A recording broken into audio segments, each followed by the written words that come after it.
Bismillahirrahmanirrahim. Assalamualaikum warahmatullahi wabarakatuh. Baik teman-teman, untuk mata kuliah Akuntansi Keuangan kelas 1, kali ini kita akan membahas materi tentang persediaan barang dagangan yang sudah ada di dalam buku ajar yang kalian punyai. Kemudian kalian bisa mempelajarinya lebih dalam dengan membaca buku ajar tersebut. Materi dalam PPT ini hanya sebagai tambahan untuk kalian mempelajari tentang persediaan barang dagangan. Nah, kita langsung saja, yakni tentang pengertian persediaan barang. Nah, persediaan barang dagangan itu diartikan bahwasanya persediaan ini merupakan aset teman-teman yang akan diproses lebih lanjut. Jadi untuk menjadi barang jadi dan serta akan dijual sebagai kegiatan utama di dalam perusahaan. Nah, semua persediaan di dalam yang dimiliki oleh perusahaan itu tidak seluruhnya dikategorikan sebagai persediaan. Ada beberapa aktiva yang dimiliki tetapi tidak untuk dijual kembali, sehingga tidak dapat digolongkan di dalam kategori pun persediaan barang dagangan. Contohnya apa? Contohnya misalkan showroom mobil. Nah, showroom mobil yang kita miliki ini tidak diperjualbelikan kembali. Mungkin persediaan barang dagangannya adalah mobil atau kendaraannya, karena pabriknya adalah pabrik mobil atau pabrik kendaraan. Tetapi showroom mobil yang dimiliki itu termasuk aset, tetapi karena tidak ditujukan untuk dijual kembali, maka dia tidak bisa digolongkan ke dalam akun persediaan barang dagangan, gitu ya teman-teman. Kemudian teman-teman di dalam materi persediaan barang dagangan ini nanti kalian akan menemukan 40 slide yang sudah Bunda share ke kelas 10 kalian. Akan tetapi tidak seluruhnya Bunda akan jelaskan di bagian satu ini. Jadi nanti akan Bunda bagi ke dalam 2 atau 3 bagian video pembelajaran berbasis PPT yang akan Bunda share ke channel YouTube-nya Bunda.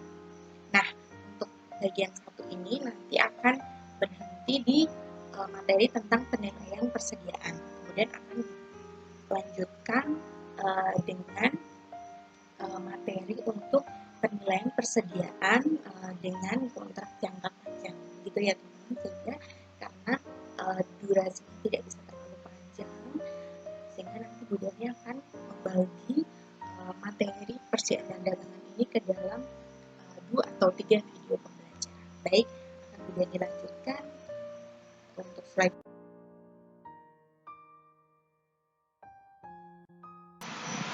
Persediaan barang dagangan itu menurut jenisnya ada 4 jenis, gitu ya. Nah, yang pertama ini adalah yang sering kalian dengar dalam akuntansi keuangan, akuntansi manufaktur, ya.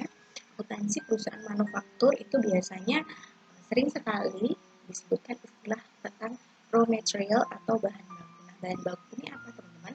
Memang bahan baku itu ya bahan yang dasar utama yang akan diproses, material mentah yang akan diproses di dalam proses produksi selanjutnya, itulah bahan baku.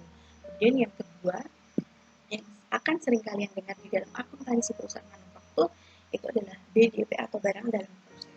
Kalau barang dalam proses ini biasanya adalah akumulasi dari biaya bahan baku ditambah dengan biaya tenaga kerja dan biaya overhead pabrik. Jadi barang dalam proses ini adalah barang yang sudah mengalami proses pengerjaan. Tetapi bisa jadi barang dalam proses ini adalah barang yang memang belum siap untuk dijual karena belum menjadi barang jadi. Nah, kemudian barang yang siap dijual di dalam jenis persediaan barang dagangan itu adalah kelompok barang jadi atau finished goods. Kalau finished goods itu adalah barang yang memang dia telah selesai diproses dan juga dia telah siap untuk dijual. Kemudian ada lagi yang akan kalian dengar dalam akuntansi keuangan manufaktur, yakni adalah bahan pembantu atau manufacturing supply. Manufacturing supply ini adalah biasanya bahan pembantu yang dibutuhkan dalam proses produksi, tapi biasanya tidak bisa langsung dilihat secara fisik pada produk yang dihasilkan. Contohnya untuk bahan pembantu, ini misalkan kita memiliki pabrik mebel yang menghasilkan furniture berupa meja, kursi, dan sebagainya. Nah, di dalam meja dan kursi itu, bahan bakunya adalah kayu dengan berbagai jenisnya, begitu. Kemudian, barang dalam prosesnya adalah kayu yang sudah dibentuk dalam bentuk meja dan kursi. Akan tetapi belum dipelitur, belum diperhalus semacam itu ya, sehingga itu masih dalam proses. Kemudian setelah menjadi barang jadi, ini adalah barang final yang siap untuk dijual, yang sudah dipelitur, sudah dicat, kemudian siap untuk dijual. Itu adalah barang jadi. Dan bahan pembantu di dalam pabrik mebel, di dalam meja dan kursi yang kita hasilkan, contohnya adalah lem atau mungkin beberapa bahan-bahan tertentu semacam paku dan sebagainya yang tidak bisa kita lihat secara langsung fisiknya pada produk yang dihasilkan, akan tetapi bahan tersebut sangat membantu di dalam proses produksi. Contohnya yaitu tadi paku ataupun lem di dalam pembuatan furniture, meja maupun kursi. Selanjutnya, di dalam akuntansi keuangan kita mengenal beberapa metode pencatatan persediaan. Nah, yang paling familiar kita sering temui itu adalah sistem persediaan atau metode pencatatan persediaan secara fisik atau periodik. Nah, fisik atau periodik ini teman-teman tidak akan terlihat berapa jumlah persediaannya kecuali pada akhir periode kita menghitung fisiknya, gitu ya, sehingga persediaan awal itu hanya terlihat di awal. Kemudian untuk mencari harga pokok penjualan kita harus menghitung rumus ini terlebih dahulu, gitu ya. Kita nanti akan bahas di slide-slide selanjutnya. Kemudian untuk metode yang kedua adalah metode pencatatan persediaan dengan perpetual system. Nah, perpetual system ini biasanya lebih sering digunakan teman-teman karena pada perpetual system ini ketika kita membeli barang dagangan itu akan langsung kita masukkan ke akun persediaan barang dagangan sehingga tidak lagi melalui akun pembelian atau akun perantara. Begitu. Kelebihannya metode pencatatan persediaan ini tentunya adalah kita akan bisa menghitung harga pokok penjualan pada saat kita menjual pada saat itu juga, atau kita juga bisa menghitung berapa jumlah persediaan yang tersisa pada saat-saat tertentu. Jadi tidak harus pada akhir periode, tetapi pada saat-saat tertentu kita bisa mengecek berapa persediaan barang dagangan kita saat itu. Itulah perbedaannya antara yang metode fisik dan metode perpetual. Kemudian yakin kalian sudah mempelajari ini semasa di SMA maupun di SMK.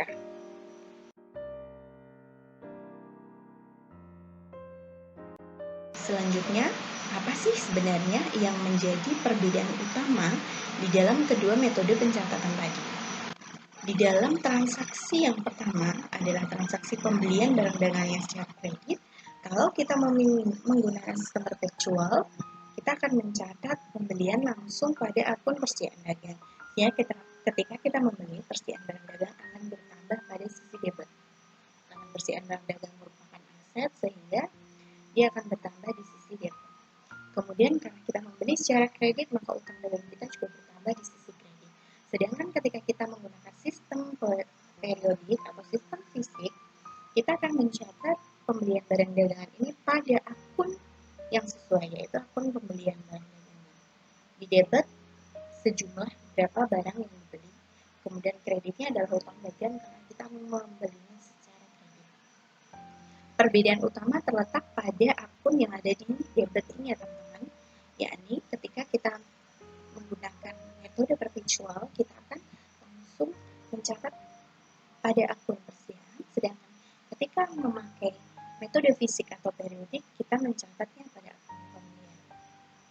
Kemudian ketika mencatat retur pembelian, ingat retur pembelian itu sifatnya mengurangi pembelian sehingga dia bersaldo normal di kredit, sehingga ketika terjadi retur, maka retur akan bertambah di sisi kredit. Semacam ini.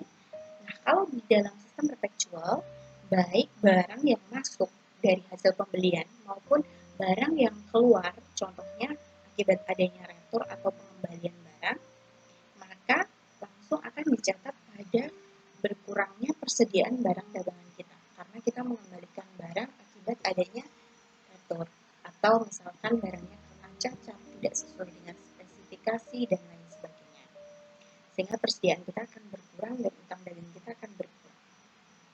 Sedangkan ketika menggunakan sistem periodik, retur dan potongan pembelian akan dicatat pada akun retur dan potongan pembelian tanpa memasukkan langsung ke akun persediaan. Begitu. Perbedaannya ada di sisi kredit masing-masing metode.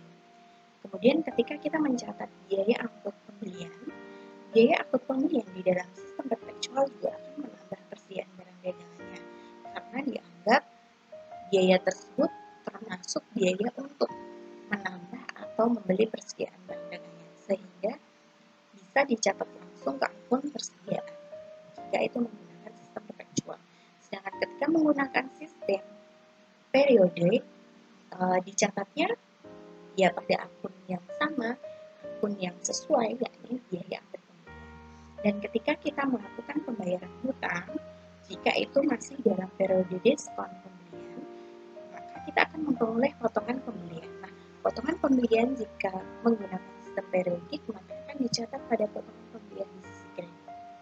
Sedangkan ketika menggunakan metode perpetual, ingat setiap unsur-unsur pembelian akan langsung dimasukkan ke dalam unsur persediaan dagangan. Karena sebenarnya potongan pembelian itu juga mengurangi jumlah pembelian. Baik, kita lanjut. Nah, teman-teman, setelah kita mengenal metode pencatatan persediaan barang dagangan, kita juga mengenal bagaimana kita menentukan harga pokok persediaan dengan berbagai metode yang dikenal di dalam akuntansi keuangan.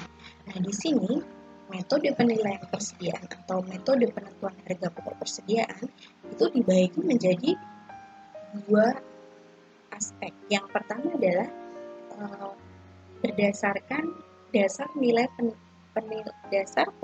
harga pokok, kemudian yang kedua adalah dasar penilaian nilai ganti. Nah, biasanya yang lebih umum atau lebih familiar digunakan itu adalah yang dasar penilaian harga pokok. Nah, dasar penilaian harga pokok ini kita tadi sudah bahas, yakni menggunakan perpetual dan periodik. Nah, di dalam sistem perpetual kita mengenal sistem FIFO-LIFO dan rata-rata bergerak, sedangkan di sistem periodik ada metode identifikasi spesifik FIFO-LIFO, rata-rata sederhana, dan rata-rata tertimbang. Semacam apa itu metodenya, satu persatu akan kita bahas. Yang pertama, metode FIFO ya teman-teman. FIFO ini sangat familiar dan kalian juga sudah pasti mengenal ini sejak di SMA atau di SMA. Nah, FIFO atau first in first out ini adalah metode masuk pertama. Jadi barang yang kita beli atau masuk pertama, kita beli pertama itu adalah yang akan kita jual terlebih dahulu, keluar pertama. Nah, di sini ada contoh bahwasanya toko ABC ini melakukan pencatatan persediaan dengan sistem perpetual dengan menggunakan kartu. Nah, biasanya kalau perpetual dia juga ada kartu persediaannya. Kartu persediaannya ini akan digunakan untuk mencatat masuk dan keluarnya barang dagangan yang ada di dalam perusahaan tersebut, di dalam toko ABC. Transaksinya adalah sebagai berikut. Jadi tanggal 1 Juni ada persediaan awal sejumlah 1.000 unit dengan per unitnya adalah sebesar Rp5.000 dan sebagainya sampai dengan tanggal 27 Juni. Mari kita langsung saja ke pengerjaan dengan penilaian persediaan pakai metode FIFO. Nah, ketika kita menggunakan metode perpetual FIFO, kita akan menyusun kartu persediaan, teman-teman, ini sebagai alat kendali ya, untuk alat pengendalian persediaan barang dagangan. Sehingga ketika kita ingin menilai persediaan barang dagangan, kita tinggal melihat kartu persediaannya. Kartu ini adalah menggunakan metode FIFO. Maka kita akan terapkan FIFO, first in first out. Jadi yang masuk pertama itu adalah yang dikeluarkan pertama kali juga. Contohnya sebagai berikut, tanggal 1 Juni ini tadi adalah persediaan, maka tidak perlu dimasukkan di kolom diterima dan dikeluarkan, tetapi langsung masuk di tabel di kolom saldo dengan kuantitas atau jumlah sebesar 1.000, kemudian harganya adalah Rp5.000, maka jumlah persediaan yang kita miliki di awal periode adalah sebesar Rp5 juta. Kemudian tanggal 10 Juni ada masuk diterima, ini biasanya mungkin dari bisa dari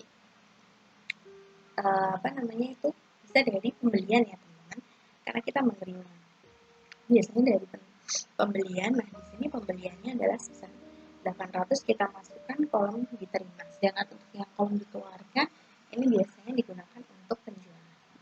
Diterima sebesar 800, kemudian dengan harganya 5.500, maka jumlah totalnya adalah 4.400.000. Tinggal mengalihkan saja ya, ini juga sama, tinggal mengalihkan.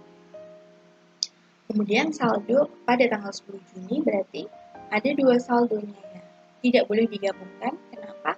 Karena harganya masing-masing berbeda. Pada tanggal 1 Juni harga per kuantitinya adalah 5.000, sedangkan pada tanggal 10 adalah 5.500.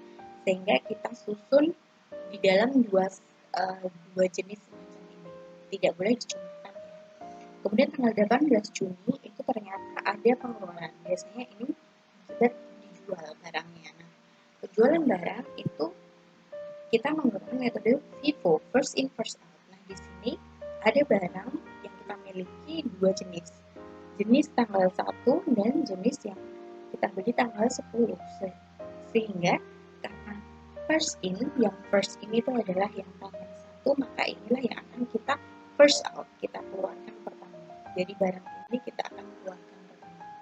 Tetapi ternyata tanggal 18 Juni itu kita hanya melakukan penjualan sejumlah 900 unit. Tidak masalah, kita ambilkan 900 unit dari kuantitas yang ini. Jadi 900, harganya kita ambilkan dari yang awal 5.000, maka total yang kita jual 4.500. Sehingga barang jenis ini tinggal bersisa 100.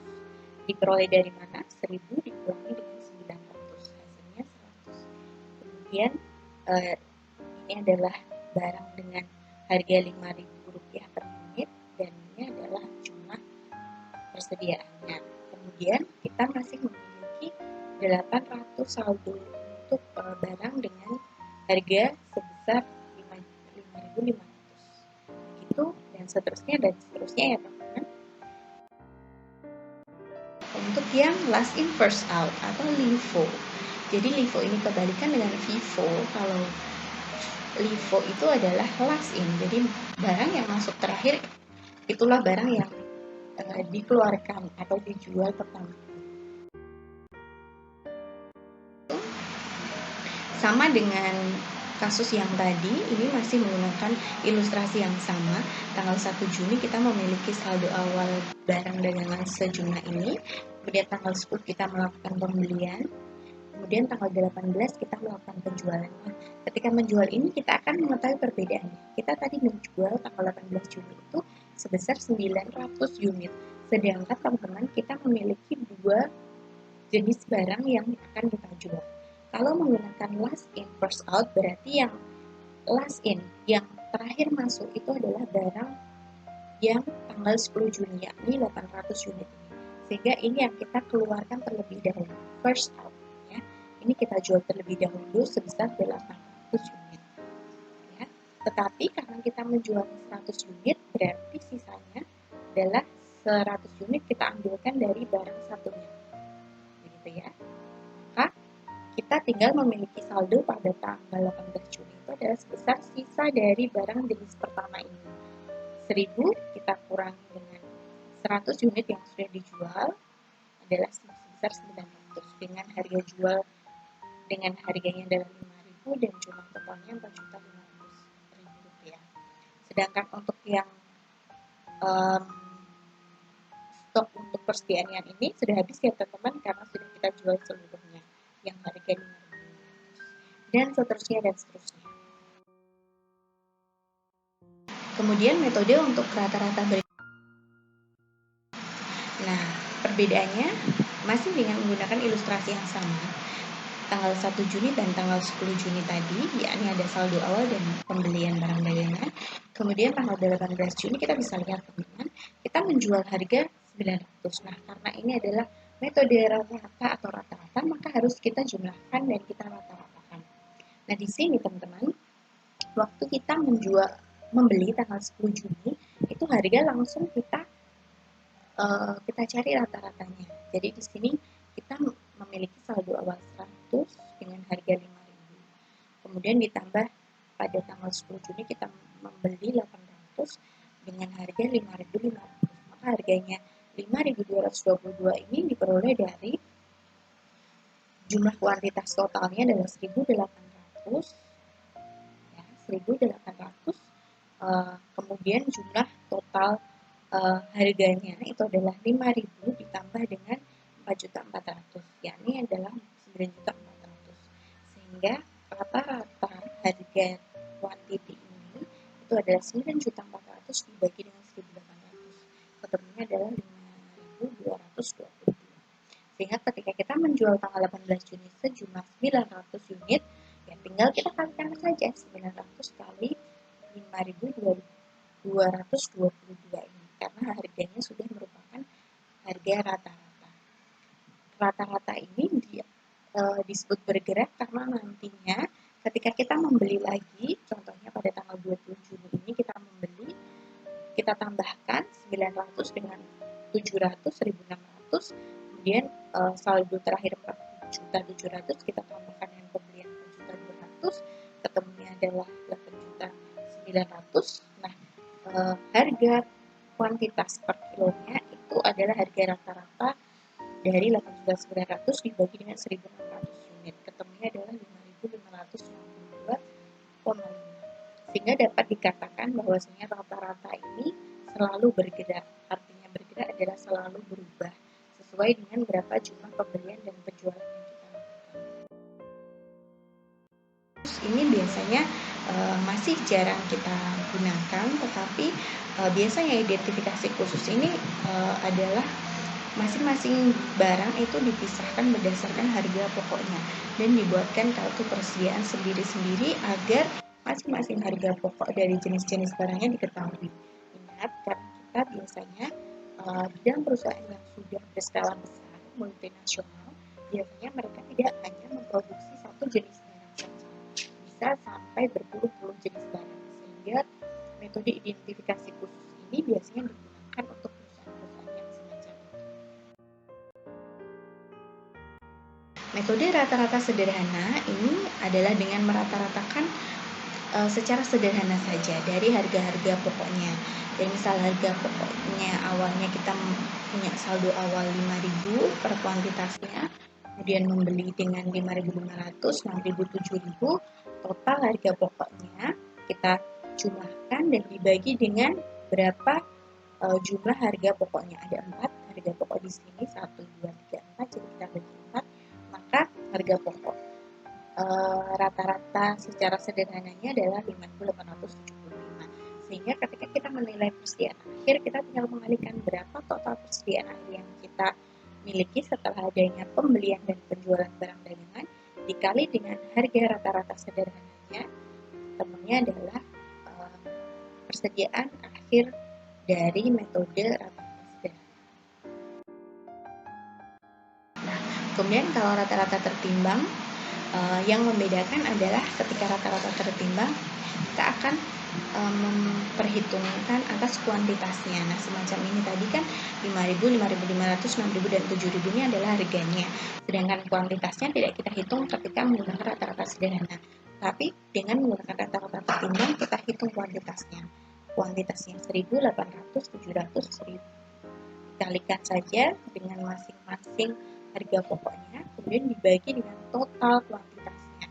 Total kuantitasnya 3.500 diperoleh dari 1.000 ditambah 800 ditambah 700 dan 1.000 ya, sehingga total harga pokok dibagi dengan total kuantitas ketemunya adalah harga rata-rata tertimbangnya. Sehingga ketika kita ingin menilai persediaan akhir, kita tinggal kalikan berapa jumlah kuantitas barang yang tersedia di akhir periode dikalikan dengan harga rata-rata tertimbangnya. Begitu ya. Nah, kemudian metode penilaian persediaan, teman-teman, kita biasanya bisa menggunakan harga pokoknya, bisa menggunakan harga pokok atau harga pasar yang lebih rendah.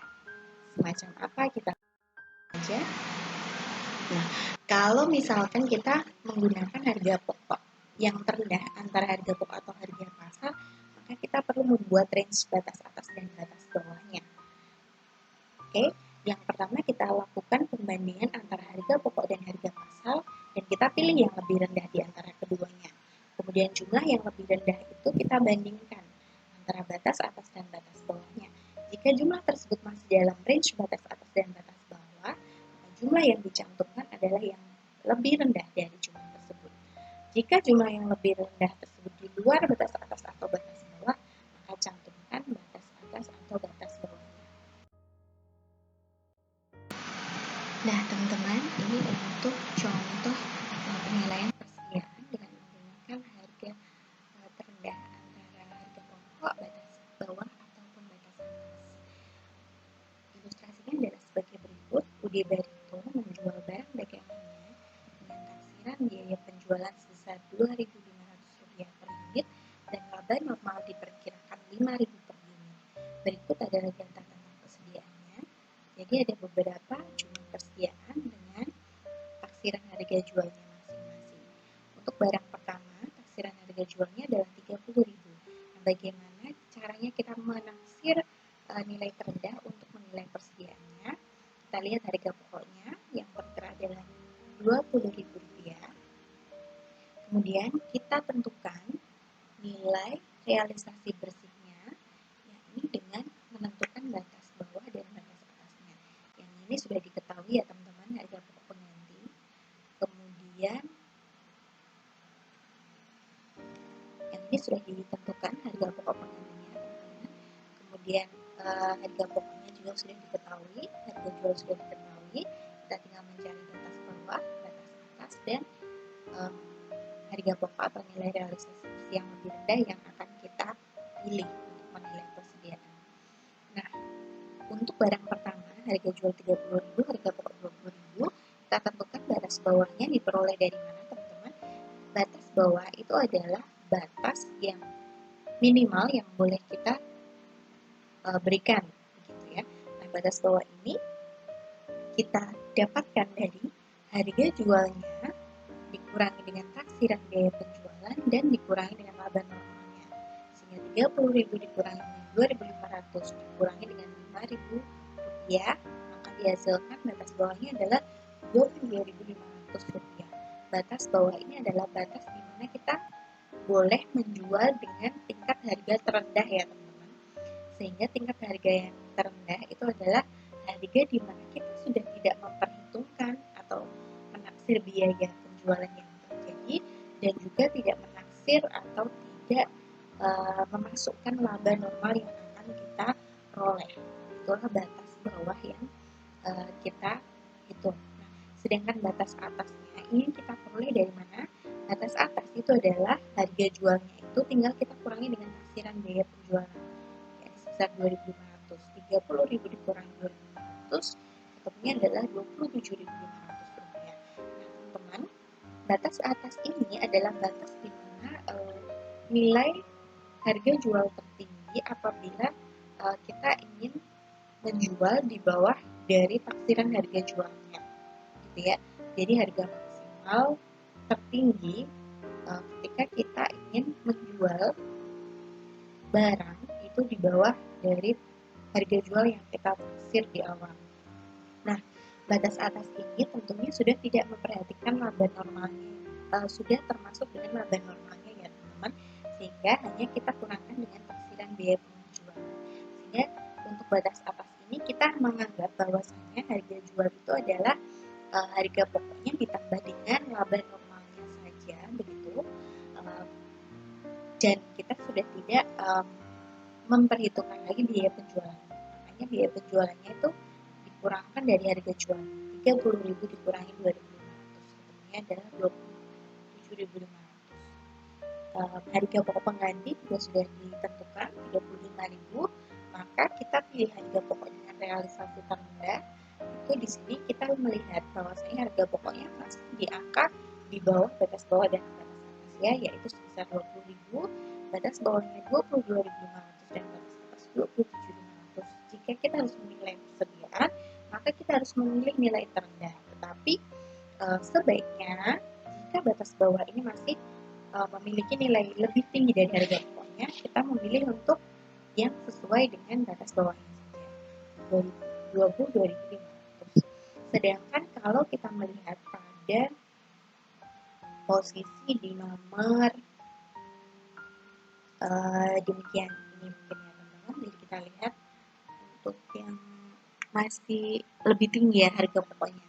Kita lihat untuk yang ini teman-teman, untuk yang barang nomor 3 itu harga jualnya 30.000, harga pokok 25.000, maka batas bawahnya kita tinggal kurangkan harga jual dikurangi dengan biaya penjualan dan laba normal ketemunya 22.500, batas atasnya harga jual dikurangi dengan taksiran biaya penjualan ketemu 27.500, harga pokok penggantinya 15.000. Maka nilai mana yang harus kita cantumkan sebagai nilai terendah? Kita lihat, kita membandingkan saja dari harga pokok, batas bawah dan batas atasnya. Teman-teman, batas bawahnya adalah 22.500. Tetapi kita lihat bahwasanya harga pokoknya itu adalah 25.000. So, kesimpulannya adalah kita tidak boleh mencantumkan harganya lebih rendah daripada harga pokok karena kita akan mengalami kerugian, ya teman-teman. Sehingga nilai yang harus kita catat, nilai persediaannya itu harus realistis, tidak boleh di bawah harga pokok begitu, karena itu akan menyebabkan kerugian bagi kita. Maka harga pokok yang lebih tinggi 25.000 dibanding dengan batas bawahnya, yang perlu kita cantumkan adalah sebesar harga pokoknya, tidak sebesar batas bawahnya. Ya teman-teman sudah paham ya? Kemudian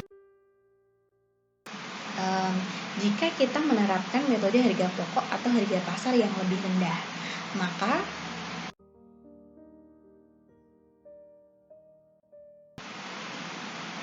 untuk yang penerapan ketiga metode tadi, yakni metode penilaian persediaan, jika kita membandingkan antara satu jenisnya, dua kelompok barangnya, tiga jumlah keseluruhan dari total barang.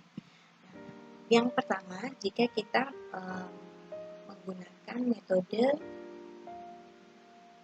berdasarkan masing-masing barangnya atau individual. Nah, ketika kita membandingkan lower cost dari masing-masing jenis barangnya, maka kita lihat misalkan ini jenis barang A, harga pokok 500.000, harga pasar 350.000, maka kita pilih harga terendahnya adalah harga pasar 350.000. Jadi per individu atau per jenis barangnya. Maka kita catat di sini lower cost-nya adalah 3.500. Untuk barang B itu kita bandingkan mana yang lower cost, maka di sini ketemunya adalah harga pokok adalah lower cost-nya. Kita catat 100.000 di sini. Itu adalah ketika kita menilai secara masing-masing jenisnya. Sedangkan ketika kita menilai sesuai dengan kelompok barangnya, mana lower cost yang rendah, maka ini adalah kelompok 1, kita jumlahkan 500.000 ditambah 600.000, jumlah satu kelompoknya adalah 1.100.000 dan harga pasarnya adalah jumlah totalnya adalah 1 juta, sehingga kita cari lower cost-nya adalah ketemu 1 juta. Kita masukkan di lower cost berdasarkan kelompok. Sama itu kita lakukan juga untuk yang barang dengan jenis C, D pada kelompok 2. Tetapi perbedaannya adalah ketika kita menilai persediaan berdasarkan dari total persediaan yang kita miliki. Kalau berdasarkan jumlah persediaan atau totalnya, berarti kita tinggal mencatat, menjumlahkan antara jumlah 1 pada kelompok 1 dengan jumlah 2 pada kelompok 2. Jadi jumlah barang pada kelompok 1 ini adalah 1.100.000 ditambah dengan 2.250.000, maka total persediaan berdasarkan harga pokok adalah 3.350.000. Sedangkan total persediaan berdasarkan harga pasar, kita tinggal menjumlah antara jumlah 1 dan jumlah 2. 1 juta rupiah ditambah dengan 2.300.000, maka ketemuannya adalah berdasarkan harga pasar total barang yang kita miliki adalah sejumlah 3.300.000. Jika kita menggunakan metode ketiga, yakni kita bandingkan total harganya, maka antara harga pokok dan harga pasar ini yang terendah adalah harga pasar, yakni sebesar 3.300.000. Kita catat di kolom total 3.300.000. Begitu ya teman-teman. Kemudian di sini penilaian persediaannya, ketika menggunakan ketiga metode ini ternyata hasilnya berbeda-beda. Ketika menggunakan metode individual, penilaian persediaannya adalah sebesar 3.050.000. Sedangkan dengan menggunakan metode kelompok barang, hasilnya adalah 3.250.000, dan ketika menggunakan total adalah sebesar 3.300.000. Jadi tinggal pilih yang mana yang bisa diterapkan di dalam perusahaan. Nah, apabila kita memilih metode berdasarkan jenis persediaan barang, maka pada penilaian persediaan di neraca akhir tanggal 31 Desember 2016 kita cantumkan sebesar 3.050.000. Tadi sudah ditampilkan pada slide sebelumnya. Kemudian apabila kita menggunakan metode berdasarkan kelompok-kelompok persediaan barang, maka persediaan akhir kita tanggal 31 Desember adalah sebesar 3.250.000. Sedangkan apabila kita menggunakan metode keseluruhan persediaan barang dagang, maka nilai persediaan akhir kita tanggal 31 Desember adalah sebesar Rp3.300.000. Baik, ini materi ini adalah materi terakhir pada bagian pertama di dalam persediaan barang dagangan. Insya Allah nanti akan Ibu Dani sambung dengan bagian kedua di persediaan barang dagangan tentang penilaian persediaan dengan metode kontrak jangka panjang. Terima kasih. Assalamualaikum warahmatullahi wabarakatuh.